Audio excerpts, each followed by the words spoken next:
you making some serious inroads? If you mean by that progress, the answer is yes. Can we still expect that you'll be announcing a decision or making a decision on Thursday? Well, we're worried about Tuesday and Wednesday, the next couple of days, nothing else but that. Is there any, would it not be unreasonable to seek an extension if you need to? Do you think you could? We're not talking about that. We're sticking with our talks now. They're going very well. They're very serious, very meaningful, and we'll get through the program. What was the theme of today's talks? Did you focus on any sort of main area? Yes, we did, but I can't talk about it because we're sworn to confidentiality. Jacinda Ardern just sort of mentioned social change was one thing that was being looked at. Can you expand on any more on that? It's quite possible in the big picture of politics that social and economic change would be core to what we're talking about. We did have a campaign about it for the last 8 months. Mr. Peters, since the general election, the New Zealand dollar is now at a 4.5-month low. Is that something you welcome, around 70 US cents? Because it sounds like it's Mr. Tarrant, what occurred to you that we have the most volatile currency in the whole wide world? Now, which part of that do you want to dispute? And so would we be looking at ways to make it less volatile? Well, I think exporters will be pleased. We are an export-dependent nation. And those policies that you're talking about, economic change, that would keep the dollar keeping going down but less volatile? Well, if you're an export-dependent nation, why would you go ahead and persist with an inflated dollar, which even the IMF says is overvalued?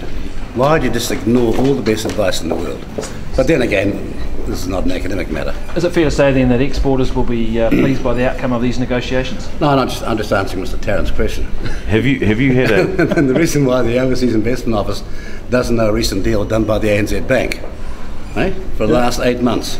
That's the kind of sad country we have become, and that's what we intend to address in these coalition talks, or whatever they might be. Have you had a leadership vote in your caucus yet, like you do at the beginning of every parliamentary term?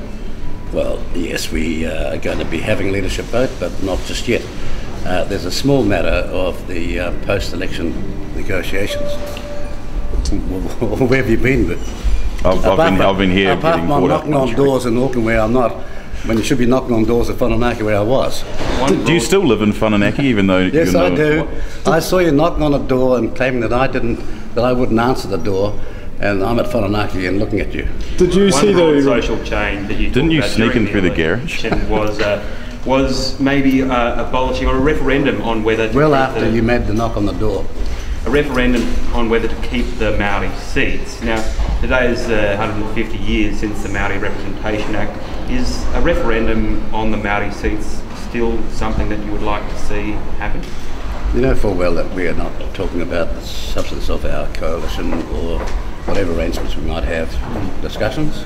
I've just asked, and I can't talk to you about that now because of the same prescription I put on in the first place. You indicated a few weeks ago that the circumstances in which... A few weeks ago the election hadn't been held. Mr. Peters, did you see the news on, I think it was Radio New Zealand this morning, on the affordable housing debacle in Auckland in terms of, I think, only 98 affordable homes being built out of 3,000? Is that...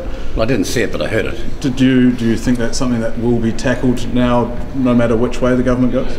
Precisely, yes. And so is that part of negotiations? Because you've got quite a more substantial first home buyer policy than any of the other parties. I'm so delighted you finally cottoned onto it. Oh, well, 2 weeks after the election. But is that do you still live in Whananaki though? Yes, I do. And have done. When I went up there, they said that you lived in Auckland. Who's they? I think it was your brother Ian's wife. You would have said that. Well, she did. No, she didn't. Don't make it up as you go along. No, she said that. How are the biscuits, Mr. Peters? Yeah, Mr. Peters, very quite possible.